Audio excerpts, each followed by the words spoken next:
how are you? So, I have a question that we will do today. That is question number 6, and it's one of the questions from areas and perimeters of plane figures. That is one of the chapters of D1. Okay, so let's read out the question. It says the perimeter of a rectangular field is 70 meters and its length is 15 meters longer than its breadth. The field is surrounded by a concrete path as shown in the figure. Find the area of the path. Now you will be wondering कि perimeter दिया हुआ है, area निकालने को बोल रहे हैं, measurements भी नहीं दी हुई, और ये 2.5 क्या है, ये 5 क्या है. ठीक है, so don't you worry, let's figure it out. Basically ये जो 5 है और ये जो 2.5 मेजरमेंट्स दी हुई हैं क्वेश्चन फिगर के अंदर, these basically are the measurements of this concrete vision. ठीक है, और इसी का बेसिकली हमने एरिया निकालना है. ठीक है, दूसरी चीज़ ये कि अब हमारे पास फील्ड का पेरीमीटर गिवन है, that you know is a rectangular field, लेकिन मेजरमेंट्स नहीं है. ठीक है, okay. Now what you are going to do is, सबसे पहले पेरीमीटर ऑफ द फील्ड को यूज़ करते हुए मेजरमेंट्स निकालेंगे. ठीक है, लेंथ और ब्रेथ निकालेंगे of the field and then the area. So let's do it. So first हम निकालेंगे फील्ड का. हम देखते हैं कि हमारे पास क्या क्या डेटा जो है वो प्रोवाइडेड है. Breadth and length. ज़ाहिर सी बात है कि इट्स अ रेक्टेंगुलर फील्ड, तो हमें ब्रेथ और लेंथ चाहिए होगी. ठीक है, ब्रेथ के हवाले से वो हमसे ये कह रहे हैं कि जो लेंथ है that is 15 metres longer than its breadth. So let's assume that breadth is x. It can be any variable, you can take y, you can take z, abc or any variable, but usually we take x and y. So I've taken x. ठीक है, अब length ये कह रहे हैं कि the length is 15 metres longer than its breadth. So if breadth is x then length is 15 meters longer, so we are adding up 15 in it. ठीक है, so अब हमारे पास measurements जो है वो x की terms में है.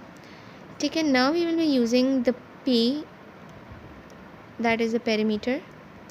ठीक है, आपको formulas याद होने चाहिए. formula for rectangle, perimeter का formula for rectangle is 2l into b, l plus b.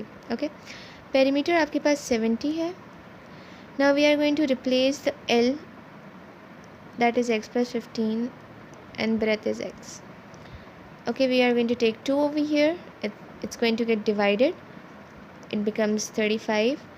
X plus x is 2x plus 15. We will take 15 over here. So it's going to get subtracted from 35 and it's going to be 20, 2x. Then you are going to take 2 over here. X is 10 meters. Okay, now when your x is 10, now you are going to replace over here in x. X is 10 meters and your length will be 10 plus 15, that is 25 meters. Now when we have the measurements, we are going to find the area of the field.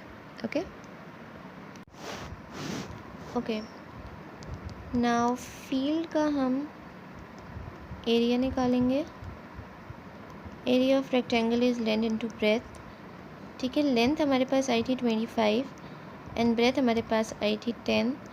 So the area is 250 metres square. Okay, so the area is 250 metres square, यानी हमारे पास field का जो area है ये 250 आया है. अब हमने कैलकुलेट करना है क्या, the area of this whole figure. ठीक है, मतलब ये कि इसमें ये पूरी चीज़ आ जाएगी. ठीक है, so let's see how you are going to do it.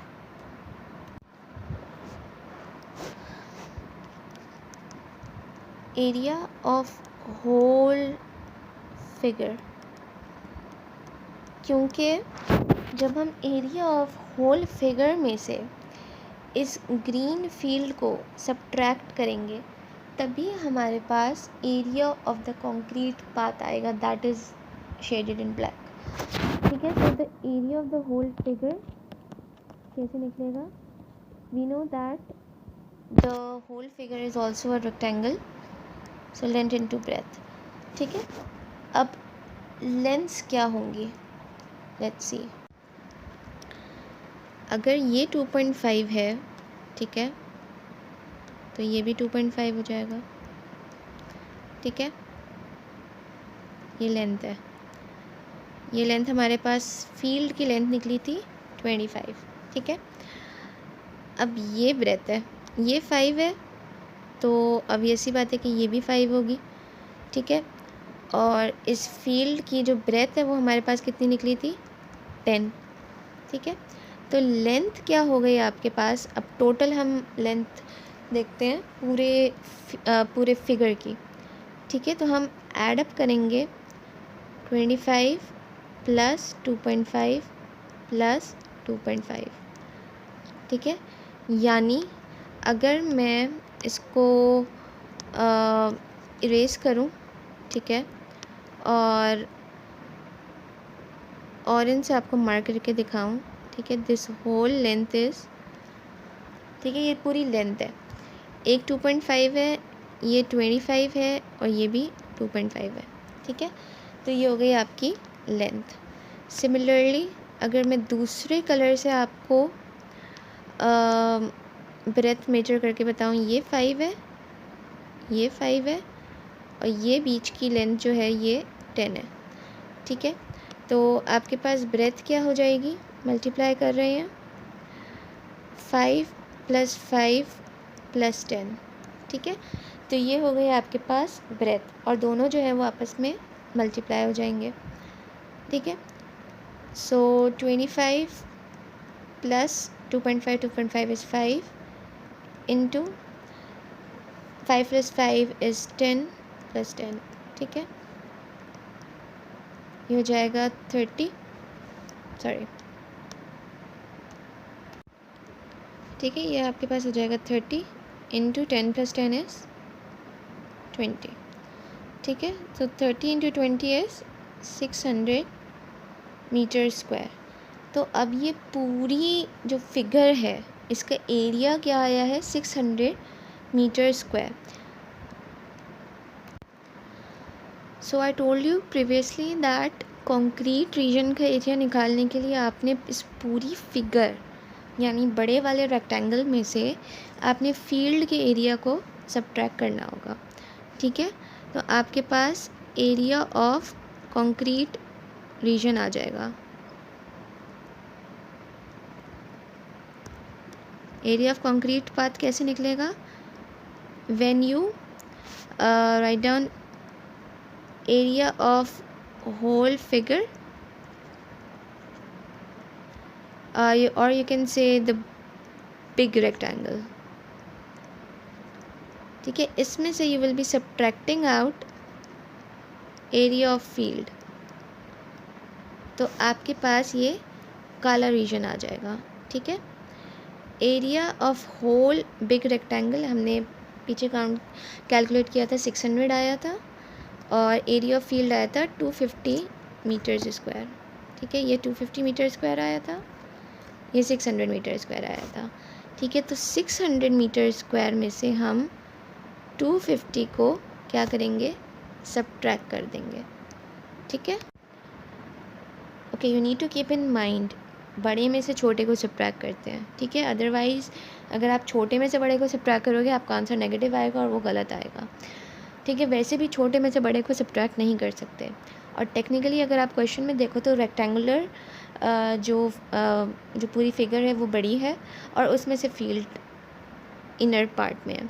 ठीक है, तो ये आपके पास आ रहा है 350 metre square. Okay, so I hope this question is clear to my audiences, so stay tuned, don't forget to like my video, subscribe to my channel and also press the bell icon so that you can be notified about my new upcoming videos. Thank you.